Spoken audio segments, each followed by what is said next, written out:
Hi, everyone. My name is Balint, and I'm a research scientist at the University of Pennsylvania working on ant genetics and epigenetics.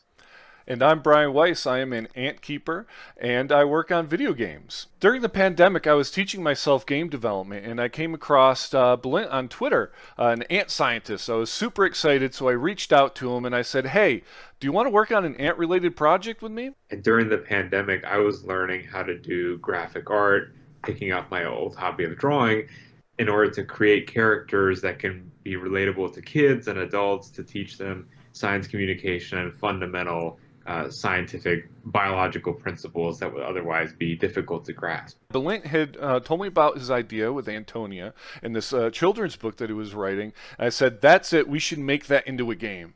Through a totally organic conversation on Twitter, we teamed up and started building a whole universe for Antonia to live in, not just in the book, but also in this game that we're putting together. And the end goal is to teach people about leaf cutting ants. Now, you might be wondering what's so special about leaf cutting ants and why do we care? Leaf cutting ants, have really, really large colonies in the wild. They're the only other animal besides humans that farm. So leaf cutting is a misnomer. They don't actually eat leaves. They cut leaves to feed a fungus garden as they farm.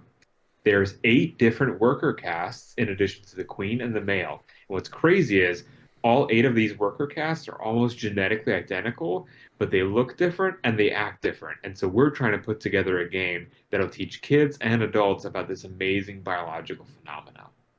And who doesn't want to have fun and get to play with the ants? I mean, look at how adorable they are. By making Antonia cute and relatable, we're able to reach a really broad audience to teach kids that bugs and science aren't gross things, but rather really, really cool and really cute and really exciting. And what we hope to do is to inspire the next generation of gamer and scientists through our collaboration. So, Balint, why don't you tell us about some of these other characters that might appear in the game? Yeah, so you may be wondering what the long-term project goal that we have is. Well, we're thinking about after the Antonia game is developed and players can learn about the ants and Antonia, we want to release additional updates to teach kids and adults about other model organisms, meaning organisms that people actively perform research on and the science that goes on behind them.